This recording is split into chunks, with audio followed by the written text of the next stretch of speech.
now that Dan and Linda's got everybody, thank you. Fair. You can hold the applause. Everybody can hold the applause. It's okay. I'd just like to propose a toast, but before I do that, my remarks will not be too long, and they're now actually just drawing to a close. Dan, you are a very creative guy. Linda, you too. Okay?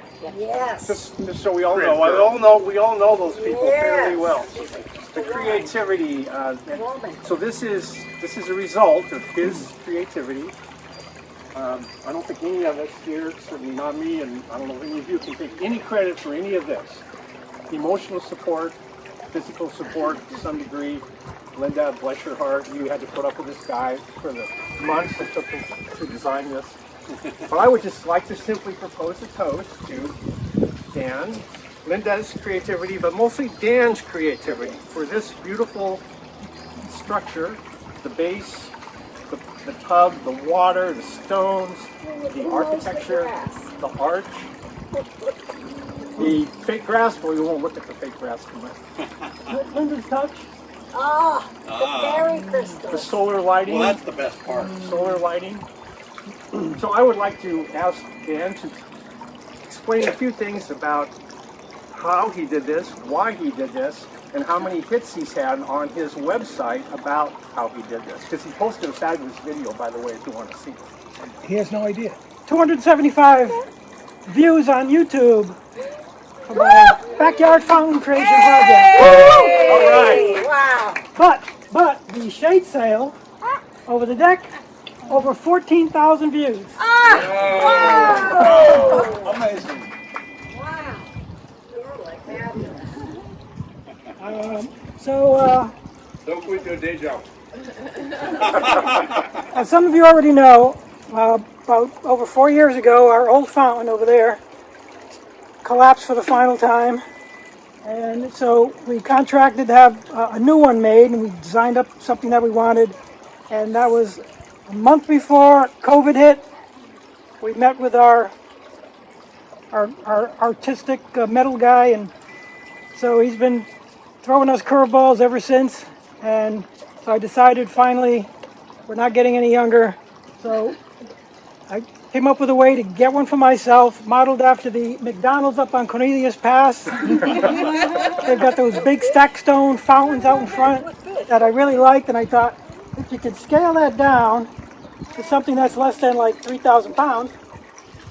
So 4 years ago, I built this turret, basically a fire pit type setup to house our new fountain, but we didn't get the fountain. So it's been sitting there waiting for 4 years, poor little thing, and flowing through our little funnel, automobile funnel for putting oil in a car. Very creative. Still the Tin Man's hat. Very creative. It's not tin. There we go. And that diffuses the water so it doesn't spill so much and splash so much and empty out. And I had to drill all those stack stones, find the right ones, the right size and the right thickness, not too thick.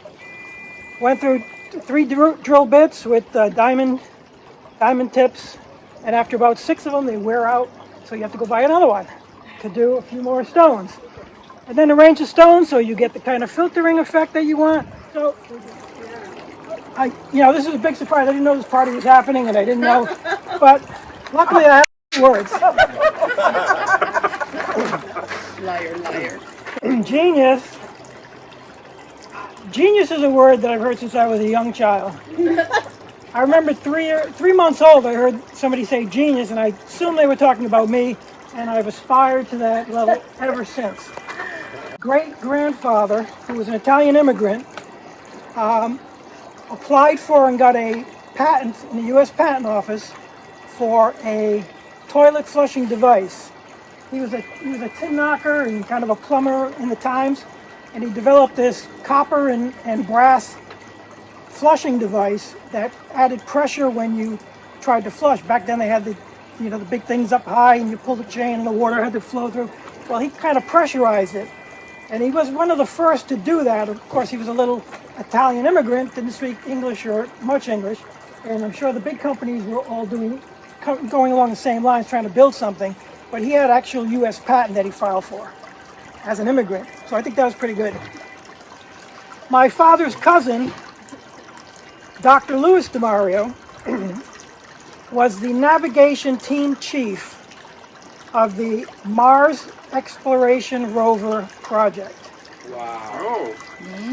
Very cool. So he's a genius. He's a doctor. He's chief of navigation. He's retired now. He spent all his years at the Jet Propulsion Laboratory in Stanford. We have a question from the Yes, yes. Was he next to you when they were yelling genius first? You know, we were at the beach, so it could have been. Yeah, Could have been a family gathering. I notice a pattern here. This is genius by osmosis. Yeah. And it's like, well, he was this, he was that. Genius first removed. But he's obviously a very smart guy to achieve that level. Brilliant engineer.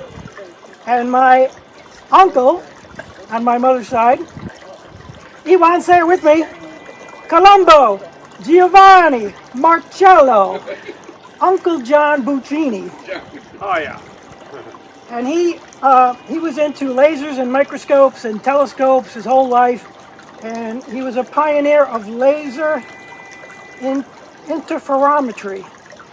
And basically, he developed a device to look at lasers, lenses, glass lenses, and find the imperfections so you could tell whether it was pure or not. Like the Hubble telescope, if the lens isn't perfect and pure, it gets distortions and it's unusable.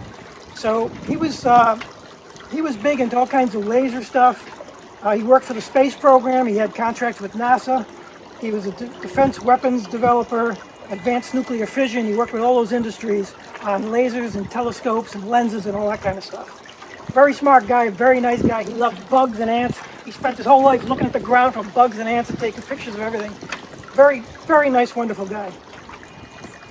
And I'd also like to pay respects to my other uncle on my father's side, Uncle Dan, who I was named after. And he was a plumber, and some of the guys we worked with referred to him as the mechanic. And he was a guy who could do anything. He could weld, he could do electrical, he could do plumbing, anything you had a problem with, he could do it, he could fix it. And some of the things when I was a teenager, I had this vision of stuff that I wanted to do. I wanted to do a paddle wheel and put it on a canoe, so I could paddle with my feet and I could fish while I was paddling.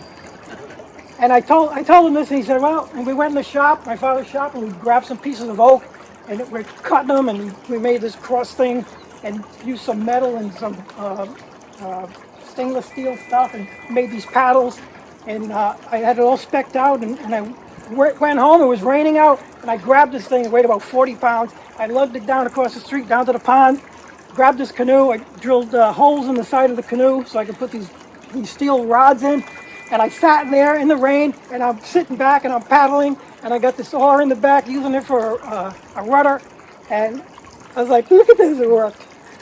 So thank you, Uncle Dan, for all of that. Okay. Yeah. Thank you, Uncle Dan. Yeah. Oh, now he's getting Pay it back to the old generation. Uncle Dan. Uncle Dan. And I'd like to thank my wife, who still says you're not a genius. Fine, I'll keep trying. She inspires you to I'll at least try. I'll keep building removable sunshades and fountains and beautiful hand railings to go up to the second deck and all kinds of wacky stuff for the house that make my life easier. Relatives, it's still to be determined if he's won or not, and Nice try, Dan. his creativity. Go Dan! I'm not done trying. Well, he kind of put it all together. And thank you all, our closest friends. We had this 4 years ago. We said when we get a fountain, we're having a party. God damn it, we did it. It's a good party. Yeah. And you have lots of sour Nice. cream. Very nice. Good job. Yay, Dan. That was supposed to be more than a